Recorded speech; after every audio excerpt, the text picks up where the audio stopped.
Hello everyone, आइए हम लोग डिस्कस करें टेस्ट सीरीज़ का पेपर। और इसमें भी जो पहला सेक्शन है उसको स्टार्ट करते हैं। पहले क्या कह रहा है question, with in elastic limit which of the following graph correctly represents the variation of extension in the length of the wire with the external load. Extension का एक्सटर्नल लोड के साथ ग्राफ कैसे बनेगा? तो स्ट्रेट लाइन बनेगा, ये तो confirm है, आंसर सेकंड होगा। क्यों बनेगा? तो फॉर्मूला होता है delta L equals to F L upon A Y, ये आपका फॉर्मूला होता है। तो delta L directly proportional to F के होता है। तो ग्राफ कैसा बनेगा? स्ट्रेट लाइन ग्राफ बनेगा। Graph will be straight line like this. Clear है? ग्राफ ये बन जाएगा। ठीक, अगला देखिए question next. There are two wires of same material and same length while the diameter of second wire is 2 times the diameter of the first. Then ratio of the extension produced in the wires by applying same load. ये पहला था, ये दूसरा है। Delta L का formula थोड़ा और change कर दीजिए, F L upon pi R square into Y. तो यहाँ पर delta L one upon delta L two is equal to R two square upon R one square. Clear है कि नहीं? तो diameter of second wire is 2 times the diameter of first, यानी कि ये आ जाएगा तुम्हारा रेशो 2:1 आ जाएगा। डायमीटर जो है यानी कि R2 अपॉन R1, ये 2:1 आएगा। इसका स्क्वायर कर दो तो ये आएगा 2 का स्क्वायर रेशो 1। तो आंसर आपका फोर्थ हो जाएगा। ठीक है, इसके बाद आइए थर्ड वाला देखिए। The product of Young's modulus of the material of wire and with its cross sectional area is equal to its length. Product of Young's modulus है ना, Young's modulus of the wire with its cross section YA with its cross sectional area is equal to its length. Find the parameters representing x and y axis in the graph. अब ये देखिए, यहाँ पर जो formula होता है y का, ये होता है एफ एल अपॉन ए डेल्टा एल होता है। अब ये देखो वाई ए इधर ले आओ, और ये क्या है? F L upon delta L. तो ये देखो, ये तो इक्वल है, कट गया, तो F equal to delta L. इसका मतलब है इधर की तरफ फोर्स ले लो और इधर की तरफ डेल्टा एल ले लो। तो एक ग्राफ की एक्सिस में फोर्स हो जाएगा या लोड हो जाएगा और एक में एक्सटेंशन हो जाएगा। ठीक है, अगला देखिए।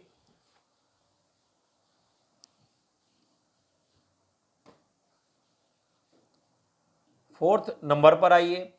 A wire of length L and density rho and Young's modulus Y is hanging from a support. एक वायर है, इसको आपने लटका दिया है ऐसे, ये यहाँ पर आपने लटकाया है, ये L/2।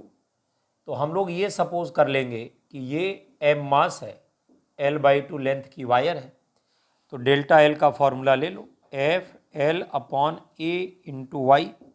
तो एफ की जगह mg, एल की जगह L/2 अपॉन ए इंटू वाई हो जाएगा। ये क्या होगा? डेल्टा एल, m क्या होता है? एरिया इंटू लेंथ, ये आएगा वॉल्यूम है ना, into rho g, L upon 2 और A into Y. A cut गया, तो यहाँ से क्या मिला बताओ? Half rho g L square, answer.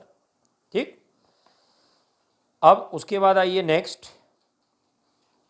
The pressure applied from all directions on a cube is P. How much its temperature should be raise to maintain the original volume? The volume elasticity of cube is B. तो यहाँ पर pressure change पूछ रहा है, pressure कितना हमें apply करना पड़ेगा, what is the pressure applied.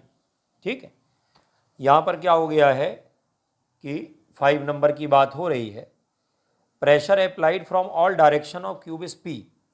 How much is its temperature should be raised to maintain the original volume. तो यहाँ पर the volume elasticity of cube is B। तो कह रहे टेम्परेचर कितना हम लोग जो है करेंगे, और coefficient of volume expansion alpha है। तो ये थर्मल स्ट्रेस का क्वेश्चन है, ये थर्मल स्ट्रेस का क्वेश्चन है। ठीक है ना, बल्क मॉडुलस हो गया, ये डेल्टा पी और डेल्टा वी अपॉन वी होता है। क्लियर हो रहा है? डेल्टा वी अपॉन वी होता है। ये क्लियर हो रहा है। अब यहाँ पर जो वॉल्यूम इलास्टिसिटी यानी कि बल्क मॉडुलस है ये बी हो गया। क्लियर हो रहा है कि नहीं।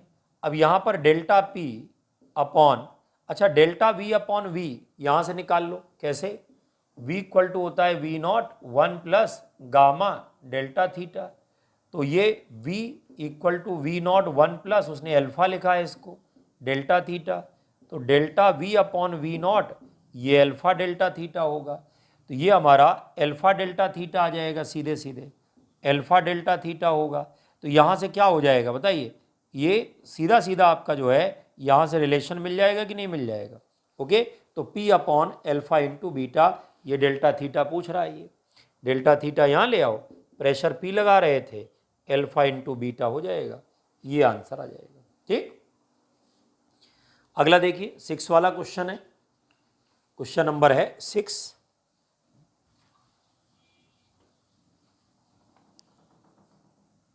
क्वेश्चन नंबर है 6। The compressibility of water is के इक्वल टू कितना 4 इंटू 10 टू दी पावर -5 और वॉल्यूम जो दे रखा है decrease in volume delta we 100 CC का दे रखा है और प्रेशर जो दे रखा है चेंज वो कितने एटमॉस्फेयर का है, 100 एटमॉस्फेयर का है। नहीं, ये वी दे रखा है और डेल्टा वी पूछ रहा है। ठीक, चेंज पूछ रहा है, 100 एटमॉस्फेयर का है। अच्छा, ये सब कुछ देख रहे हो ना, एटमॉस्फेयर में ही दिया है और सीसी में दिया है, तो आपको चेंज मत करो, ऐसे ही लगा दो। तो बल्क मॉडुलस क्या आएगा, माइनस डेल्टा पी और डेल्टा वी अपॉन वी हो गया यहाँ पर। तो ये क्या हो गया, हमको डेल्टा वी निकालना है, तो ये आ जाएगा delta V equals to minus delta P V upon B आ जाएगा। अब आप रख दीजिए, आंसर आ जाएगा आपका। तो ये आएगा डेल्टा वी, प्रेशर का चेंज 100 एटमॉस्फेयर है, वॉल्यूम कितना है 100 सीसी है अपॉन 1 अपॉन बल्क मॉडुलस, तो कंप्रेसिबिलिटी होता है। तो ये कितना आ जाएगा 4 इंटू 10 टू दी पावर -5। तो आंसर आ जाएगा 0.4 सीसी। आंसर कितना आ जाएगा बोलो, 0.4 सीसी आ जाएगा। क्लियर है, 0.4 सीसी आ जाएगा ये।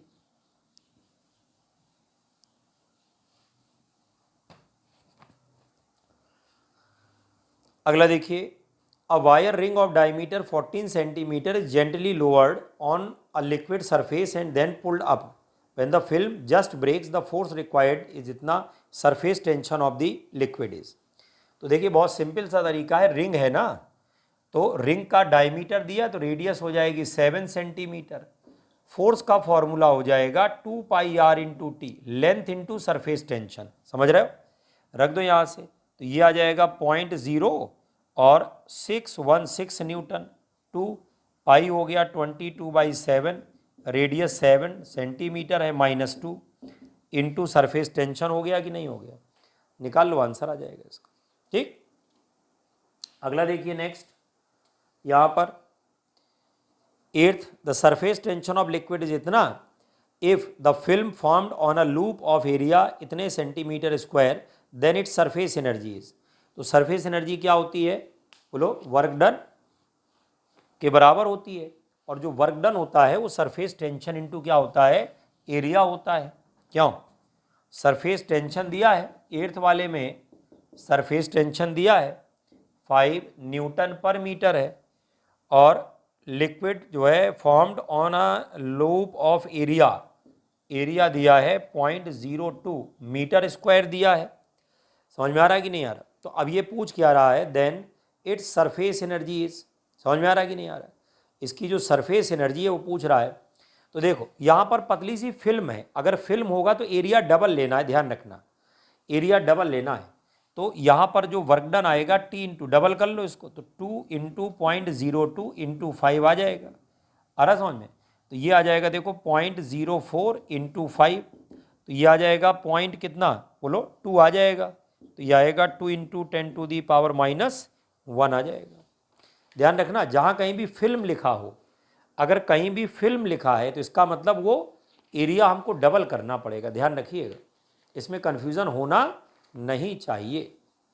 चलिए अगला देखिए, यहाँ पर क्या पूछा जा रहा है, calculate the energy spent in spraying a drop of mercury of radius r into n droplets of all of same size if the surface tension of mercury is T।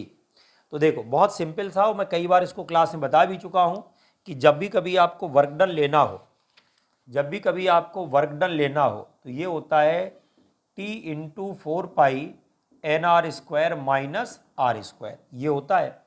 और n into 4/3 pi R cube, ये 4/3 pi capital R cube के बराबर होता है। तो N R cube बराबर capital R की power 3 होता है कि नहीं, ये यहाँ से रिलेशन है, उठा के रख दीजिए, आंसर आ जाएगा। क्लियर? आंसर आपका फर्स्ट वाला होगा आंसर, ठीक है।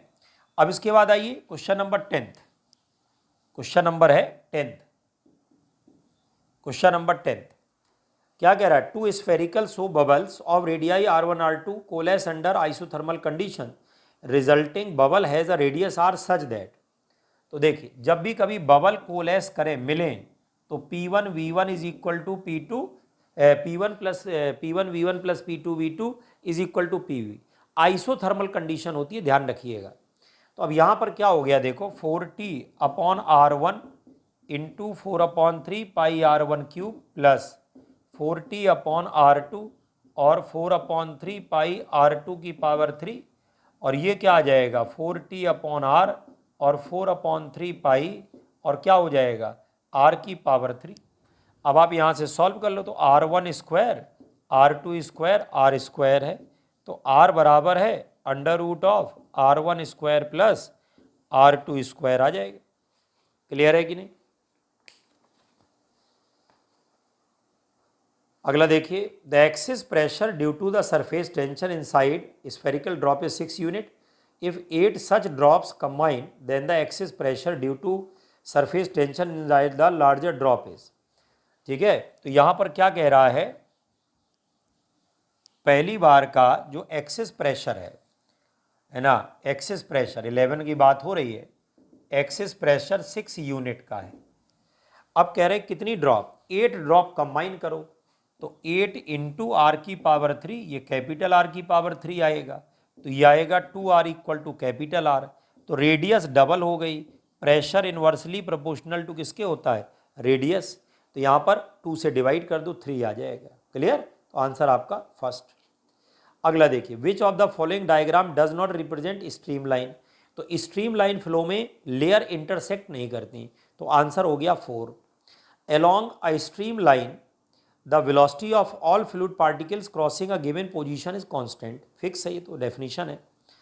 Stream line flow is more likely for liquid with low density and high viscosity. देखो बिना विस्कोसिटी की स्ट्रीम लाइन फ्लो नहीं हो सकता, क्योंकि क्रिटिकल वेलोसिटी जो होती है, क्रिटिकल वेलोसिटी है ना, जो क्रिटिकल वेलोसिटी होती है, समझ लेना बहुत ध्यान से, क्वेश्चन नंबर 14 की बात हो रही, क्रिटिकल वेलोसिटी जो होती है ना, rho V D, sorry Reynold number होता है rho V D upon eta. तो वेलोसिटी जो होती है वो क्या होती है क्रिटिकल वाली, ये हो जाएगी Reynold number into eta upon rho into D. देख लो आप साफ साफ, हाई आपकी विस्कोसिटी, लो डेंसिटी, तो आपको ज़्यादा फायदा मिलेगा। ठीक, water is flowing in stream line motion in the tube shown in the figure, pressure is, तो जहाँ पर एरिया ज़्यादा होता है वहाँ वेलोसिटी कम होती है, वहाँ प्रेशर ज़्यादा होता है। क्या बोला मैंने, यहाँ पर मैंने बोला है आपका वेलोसिटी ज़्यादा क्या होगा, बोलो प्रेशर कम, और एरिया से ले लो, एरिया ज़्यादा एरिया कम, तो वेलोसिटी ज़्यादा प्रेशर कम। एरिया से रिलेशन देखो, तो जहाँ एरिया ज़्यादा वहाँ प्रेशर ज़्यादा। A manometer connected to a close tap reads 3.5 into 10⁵ इतना, when the valve is opened the reading of manometer falls to इतने, the velocity of the flow। बहुत बढ़िया क्वेश्चन है। करेंगे क्या इसमें, जब भी कभी प्रेशर से और वेलोसिटी की बात करेगा तो बहुत सिंपल सा रिलेशन एक याद रखना कि प्रेशर का जो डिफरेंस होता है हाफ रो और V2 square minus V1 square होता है, बात खत्म, ये लगा देना, आंसर आ जाएगा। क्लियर है कि नहीं? यहाँ पर क्या कह रहा है, प्रेशर का डिफरेंस जो आया है वो 0.5 इंटू 10⁵ आया है, डेंसिटी वाटर की 10⁻³ इंटू वी का स्क्वायर लगा दो, ये आंसर आ जाएगा। क्यों, ये देखो ये कितना आ जाएगा, 10⁻³ है, इसको यहाँ मल्टीप्लाई करो 2 बचेगा, ये 1 आएगा, रूट ले लेना तो 10 मीटर पर सेकेंड आ जाएगा, आ जाएगा। अगला देखिए, a hole is made at the bottom of tank filled with water if the total pressure at the bottom is 3 atmosphere then the velocity of efflux is. Clear है? क्या पूछ रहा है? Velocity of E flux.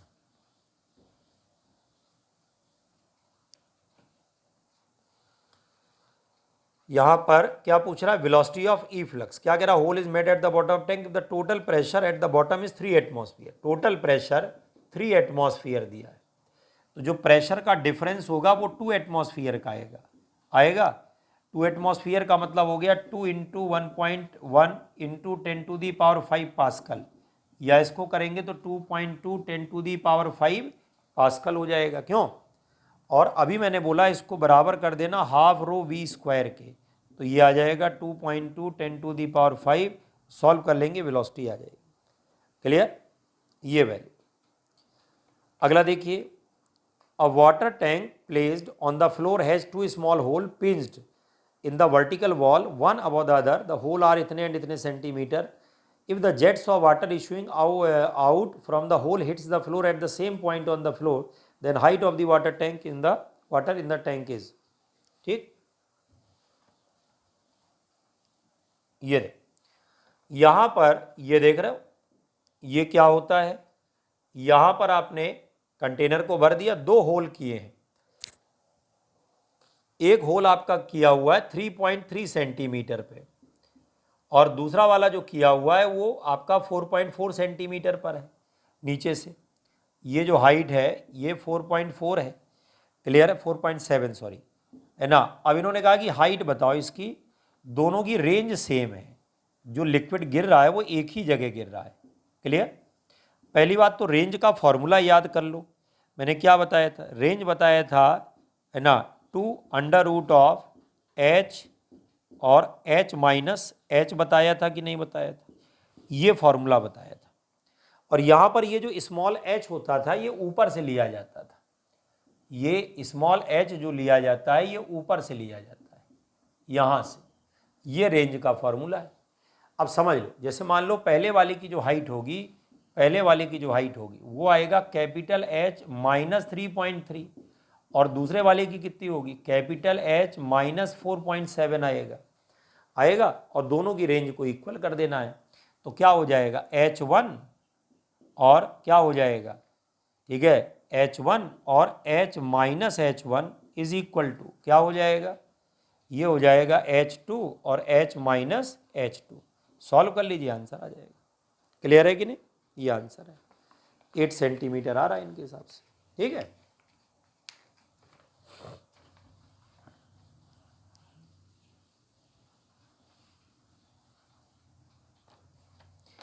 a body floats with 1/3 of its volume outside water and 3/4 volume outside another liquid, the density of another liquid is। बिल्कुल सही है ना। क्या कह रहा है? वाटर में कितना पार्ट बाहर है? 1/3 वॉल्यूम आउटसाइड वाटर। ये देखो ऐसे फ्लोट कर रही है, तो 1/3 यानी कि V/3 ऊपर है और 2V/3 क्या है? नीचे है। इसकी डेंसिटी रो है, इसकी सिग्मा है मान लो वाटर की। क्लियर है ना? वैसे वाटर की डेंसिटी 1 होती है, आप भी जानते हो, बाद में रख लेंगे। तो यहाँ से आएगा V rho equal to V into sigma, sorry V 2V/3 into sigma. ये आएगा तो वी कट गया, तो रो इक्वल टू आएगा 2 सिग्मा/3। ये बॉडी की डेंसिटी हो गई। ठीक है, अब आ जाओ दूसरे में, आ जाओ। दूसरे में क्या है? द डेंसिटी दूसरे में 3/4 आउटसाइड है, तो दूसरे में 1/4 हो जाएगा अंदर। क्यों? दूसरे में 3/4 आउटसाइड है ना, तो ये V/4 हो गया, ये रो हो गया, ये सिग्मा डैश। अब ये देखो, ये आएगा वी रो और V/4 सिग्मा डैश, तो वी कट गया, तो रो बराबर सिग्मा डैश अपॉन 4 आ जाएगा। दोनों को इक्वल कर दो, तो 2 सिग्मा/3 बराबर सिग्मा डैश अपॉन 4। सिग्मा को कर देना 1, वाटर का 1 होता है, तो ये आएगा सिग्मा डैश 8/3 आ जाएगा। आ जाएगा कि नहीं आ जाएगा? ऐसे करना है अपने। अगला देख लो,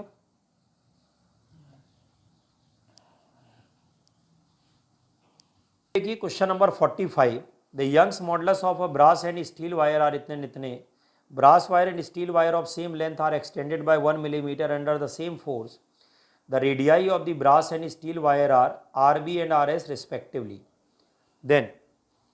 तो देखिए बढ़िया क्वेश्चन है। क्वेश्चन क्या कह रहा है, 45 की बात हो रही है।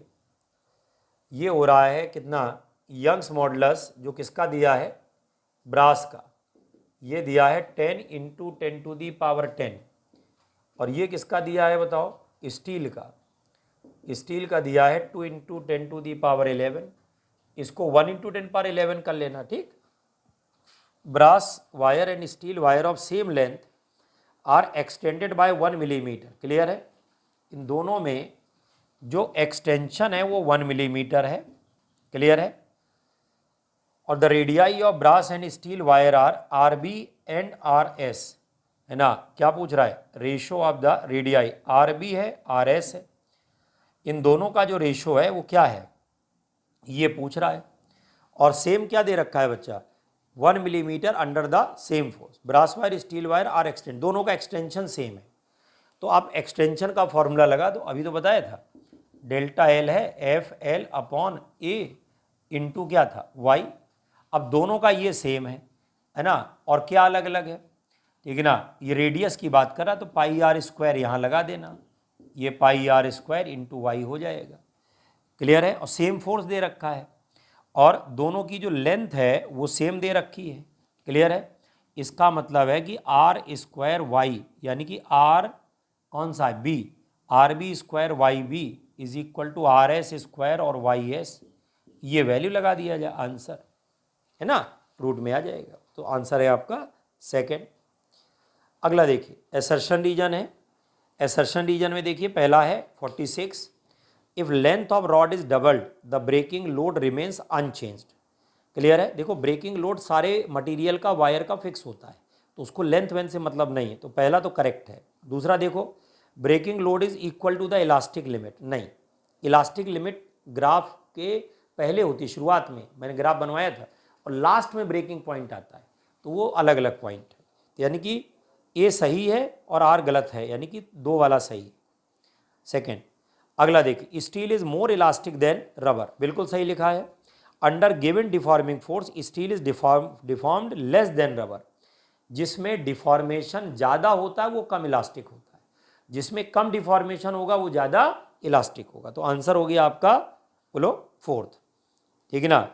नहीं, under a given deforming force steel deform less than, ये सही लिखा है, ठीक है ना। तो दोनों जो हैं सही हैं, लेकिन एक्सप्लेनेशन जो है आपका यहाँ पर है, ठीक है। तो आंसर आपका देखो both A and R correct and R is the correct explanation, ठीक। जिसमें कम इलोंगेशन होगा वो ज़्यादा इलास्टिक होता है। अगला, lead is more elastic than rubber if the same load is attach to lead and rubber wire same cross section area, strain of lead is very much less than the that of rubber, ये भी वही चीज़ बोल रहा है, बिल्कुल सही है, strain कम है। तो दो के आंसर 4 हो गए, एक का आंसर सेकेंड हो गया, बात खत्म हो गई। अगला देखो, a glass beaker of mass इतने gram floats in water with the open end just touching the surface of water and half of the beaker filled with water, the inner volume of beaker is इतना, what is the density of the material of the beaker, ठीक। तो यहां पर देख लिया जाए भाई question में क्या है, एक बीकर है वो फ्लोट कर रहा है, एक बीकर है, क्वेश्चन नंबर बात हो रही है 49 की, ये एक बीकर है ये फ्लोट कर रहा है, बीकर की थोड़ा सा मोटाई भी बना लो क्योंकि वो इनर और आउटर की बात कर रहा है, ये ऐसे, और आधा भरा हुआ है, ये हाफ फिल्ड बीकर है, आधा भरा हुआ है, पानी भरा हुआ है आधे में, और बाकी ये फ्लोट कर रहा है ऐसे, ये इस तरीके से ये फ्लोट कर रहा है। समझ में आ रहा है क्या कह रहा है, ग्लास बीकर ऑफ मास 400 ग्राम, इसका जो मास दिया है वो 400 ग्राम दिया है, क्लियर है कि नहीं। In water which open with the open end just touching the surface of water, ठीक है ना, and half of the beaker filled with water, beaker में आधा जो है वो पानी भी भरा हुआ है, तो पानी का भी वेट लेना पड़ेगा, मान लो एम डैश ले लो, तो एम डैश अगर यहाँ पे ले लेते हो तो ये कितना आ जाएगा बताओ, आधा भरा हुआ है। अगर टोटल वॉल्यूम तुम वी ले लेते हो, वॉल्यूम कितना दिया है बेटा 500, तो 250 आ जाएगा, इंटू 1 कर लो, तो ये 250 ग्राम का इसमें पानी भरा हुआ है, 250 ग्राम का क्या भरा हुआ है, पानी भरा हुआ है, ठीक है ना। What is the density of, है ना, what is the density of the material of the beaker, density पूछ रहा है। तो देखो अब यहाँ पर बहुत सिंपल सी बात है कि जो वेट होगा वो अपथ्रस्ट के बराबर आ जाएगा। क्या आ जाएगा, वेट हमारा अपथ्रस्ट के बराबर आ जाएगा। ये देखो ये हमारा वेट जो होता है वो mg होता है, अपथ्रस्ट के बराबर होता है। अब यहाँ पर mg में दोनों के वेट लेने पड़ेंगे, mg ना लेको दोनों के लेना पड़ेगा, तो m plus M dash into G ये आएगा और इक्वल टू आ जाएगा अपथ्रस्ट के आ जाएगा भाई। टोटल जो है यहाँ पर mg weight equal to upthrust के है, तो अपथ्रस्ट तो देखो यहाँ पर इसका मास लिया तुमने, इसका मास लिया, दोनों लोग वेट लगाएंगे ना, नीचे दोनों लगाएंगे और बराबर अपथ्रस्ट के हो जाएगा कि नहीं हो जाएगा। अब यहाँ से लगा देखो इसका मास 400 ग्राम है, इसका मास कितना है 250 ग्राम है, समझ रहे हो ना, इसका मास 250 ग्राम है। अब ये देखो यहाँ पे दोनों को ऐड कर दो तो टोटल कितना हो गया 650, जी लिखा रहने देना, जी की चिंता मत करो, है ना, 650 हो गया ये इसका mg बराबर। अब थ्रस्ट में बाहर वाला वॉल्यूम चाहिए होगा, v डैश ले लो इसको, ये बाहर वाला वॉल्यूम है, इनटू क्या लगा दोगे बताओ, वाटर की डेंसिटी कितनी है बोलो 1 होती है ग्राम में, है ना, इनटू जी, जी से जी कट गया तो v डैश आया 650। अच्छा अंदर का जो वॉल्यूम है वो 500 है, तो जो चेंज वॉल्यूम यानी कि मोटाई इसकी है ये वाला, ये वॉल्यूम कितना आ जाएगा बोलो, ये आएगा 150, आ जाएगा 150 कि नहीं आएगा, ये अंदर वाला तुम्हारा 150 आ गया है। अब तुम्हें 400 ग्राम इसका वेट दे रखा है, वॉल्यूम पता चल गया है, तो यहाँ से डेंसिटी बराबर मास अपॉन वॉल्यूम, वॉल्यूम है 150, डिवाइड कर लो यहाँ से, आंसर आ जाएगा। क्लियर हो रहा है कि नहीं हो रहा है, ठीक है ना, 15 दूनी 30, हाँ 62.67 आंसर सेकेंड, ठीक ये है।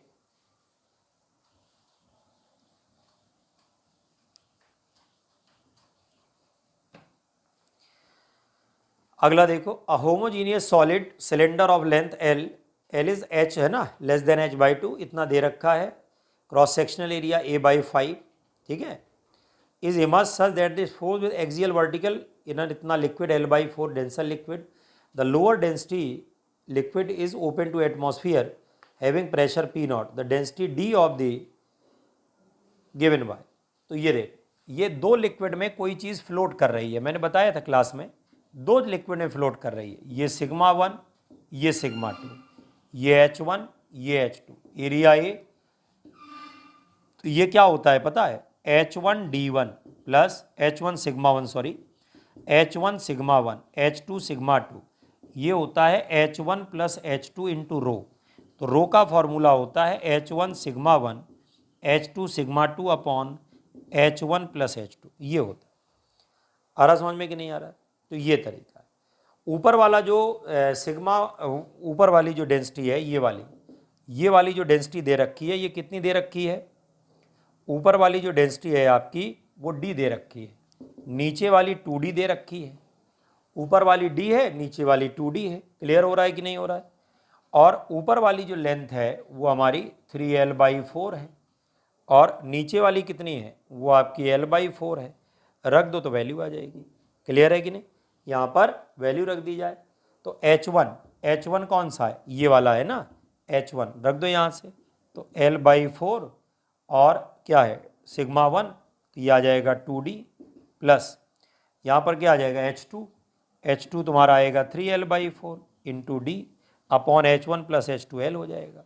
सॉल्व कर दीजिए यहाँ से तो वैल्यू आ जाएगी। क्लियर है कि नहीं, तो ये वैल्यू हो जाएगी। ठीक, चलिए तो ये आपका कंप्लीट हो गया पेपर का डिस्कशन जो कि ZTS हो रहा है, ठीक है। और कोई चीज़ ना समझ में आए आप क्लास में ही पूछ सकते हैं, आकर के ही पूछ सकते हैं अलग से। Thank you very much.